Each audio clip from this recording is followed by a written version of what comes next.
Hello everyone, welcome to the channel Knowledge 24. In this video lecture, we will talk about mathematical functions in Python.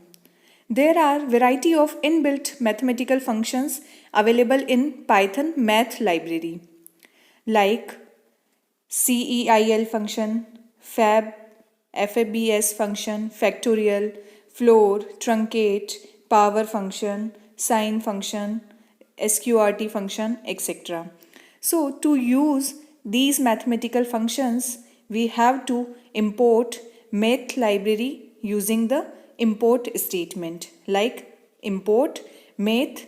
Then we can use any type of functions by writing math dot function name.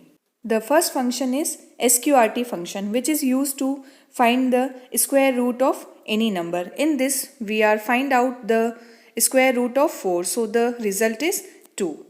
CEIL function, which is used to return the smallest integer greater than or equal to x. Suppose the value we will pass is 4.2, then it will return 5.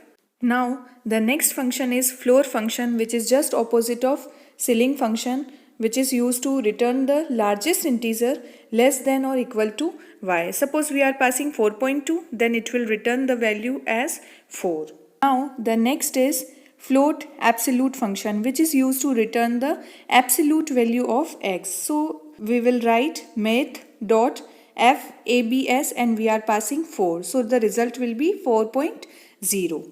Then we are using factorial function, which is used to find out the factorial of any number. So we are find out the factorial of 4. So the result will be 24. Now the next is truncate function, which is used to return the truncated integer value of x and discard the decimal part of the value.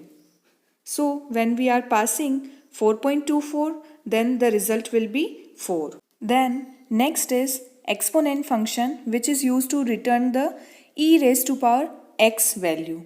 So when we pass 6, then the result will be 403 point something. Then next is power function, which is used to return x raised to the power y. In this we are passing two arguments x comma y. So we are passing 2 comma 3, then the result will be 2 raised to power 3 equal to a. Then next is log10 function, which is used to return the base 10 logarithmic of x. So when we pass the value as 10, then the result will be 1. Then the next function is sine function, or we can use cos or tan function, which is used to return the sine of x or cos of x or tan of x. So we are passing sine of 90, then it will return the value 0.89. Then next is pi, which is mathematical constant and its value is fixed as 3.14. So when we need the value of pi in any program, then we can directly use it. And there are so many functions, but these are the mostly used mathematical functions in Python. And now these are the notes related to mathematical functions. Thank you.